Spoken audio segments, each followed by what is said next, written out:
আমি ভোটটা কাকে দিব? বিএনপির মতো সন্ত্রাসী গোষ্ঠীকে, আওয়ামী লীগকে ভোট দেওয়ার তো প্রশ্নই আসে না।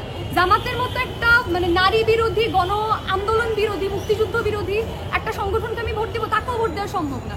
তাহলে আসলে আমি ভোটটা দিব কাকে? এখানকার মানুষজনের যে হতাশা এবং তরুণদের মধ্যে দেশ ত্যাগের যেই মানে প্রবল আকাঙ্ক্ষা, এটা আসলে বিশাল একটা হতাশার জায়গা থেকে। নির্বাচনের মধ্যে দিয়ে আসলে জনগণই ঠিক করবে যে এই সন্ত্রাসী যে গোষ্ঠী বিএনপিকে নির্বাচিত করবে কিনা, বা গণহত্যাকারী কিংবা 90-এর অভ্যুত্থানে যারা ছাত্রদের বিরুদ্ধে অবস্থান নিয়েছিল সেই জামাতকে নির্বাচিত করবে কিনা। আসলে এই মুহূর্তে মানে বাংলাদেশের যে তিনটা বড় রাজনৈতিক দল, আওয়ামী লীগ, বিএনপি এবং জামাত, তিনটারই নানা রকম ভাবে যে পরিমাণে দুর্নীতির কথা, যে একই রকম অভিযোগ আসলে প্রায় সবগুলো সংগঠনের প্রতি, এই জায়গা থেকে মানুষের জনমনে বিশাল একটা হতাশার জায়গা তৈরি হয়েছে যে নির্বাচনটাও যদি হয়। আপনাদের রাজনৈতিক বয়সে তো আসলে এইরকম নৃশংস হত্যাকাণ্ড দেখেন নাই।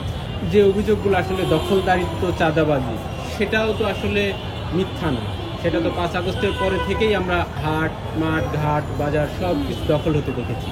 এই বিষয়টাকে আসলে কীভাবে দেখেন? 5ই আগস্ট পরবর্তী সময় নতুন একটা সরকার গঠন হওয়ার পরে আসলে যে অন্তর্বর্তীকালীন সরকার, এই সরকারে আমি বলবো রাজনৈতিক দল হিসেবে বিএনপি, জামাত বা এই যে এনসিপি বা আরও যেই ছোটোখাটো দলগুলো আছে, সবারই বিভিন্ন রকমের এক একটা অংশের স্টেক আছে।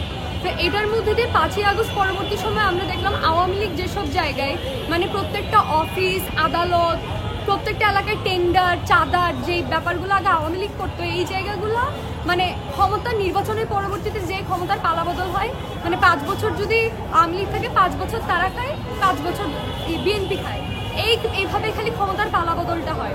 কিন্তু এই অভ্যুত্থান পরবর্তী সময়ে দেশের সাধারণ মানুষ যে পরিবর্তনটা আসলে চেয়েছিল, যে আগের যে চাঁদাবাজি, খুন, গুম, লুটপাট, যে অরাজক একটা পরিবেশ ছিল, যে গণতান্ত্রিক পরিবেশ ছিল না, সেই প্রেক্ষাপটটা আসলে পরিবর্তন হয়ে একটা গণতান্ত্রিক রাষ্ট্র প্রতিষ্ঠা হবে, যেখানে একটা মানুষের বাক স্বাধীনতা থাকবে, যেখানে একটা দোকানদারকে চাঁদার জন্য এভাবে দিনের আলোতে রাস্তায় মারা হবে না। এই ধরনের ঘটনাগুলো আসলে কোনো ধরনের পরিবর্তনই আমরা দেখতে পাচ্ছি না। আওয়ামী লীগ যে ধরনের ঘটনাগুলো করতো, যে ধরনের অরাজক পরিবেশ সৃষ্টি করে রেখেছিল, গুম বলেন, খুন, হত্যা, চাঁদাবাজি, টেন্ডারবাজি, এই জিনিসগুলো আসলে এখন ভিন্ন একটা দল করতেছে, সেই দলটা বিএনপি। এবং সেখানে আমরা মাঝে মাঝে এনসিপির বিরুদ্ধে এই ধরনের অভিযোগ দেখি, জামাতের বিরুদ্ধে এই ধরনের অভিযোগ দেখি। এই 5ই আগস্ট পরবর্তী সময় একটা অভ্যুত্থানের পরে যেই ধরনের পরিবর্তনটা আসলে সাধারণ মানুষ চেয়েছিল, রাজনৈতিক দলগুলো যে ধরনের সংস্কার, রাষ্ট্রীয় কাঠামোতে যে ধরনের সংস্কার, বিচার ব্যবস্থা যে ধরনের সংস্কার চেয়েছিল, কোনোটা আসলে সম্ভব হয় নাই। সেটা কেন সম্ভব হয় নাই? উপদেষ্টারা নানা ধরনের ব্যর্থতার কথা বললেও তারা যদি তাদের দায়িত্ব পালন সম্ভবই না হয়, তাহলে তাদের তো সেই ক্ষমতায় যাওয়া উচিত হয় নাই।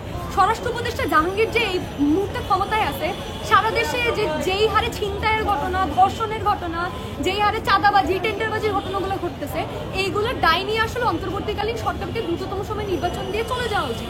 এবং এই অভ্যুত্থানের মধ্যে দিয়ে তরুণরা যেভাবে পরিবর্তনের জন্য উজ্জীবিত হয়েছিল, সেটা আসলে 1 বছর পরে সে বিশাল পরিমাণে ভাটা পড়েছে। যে আসলে পরিবর্তন সম্ভব, এটা অনেকেই মনে করে না এখন।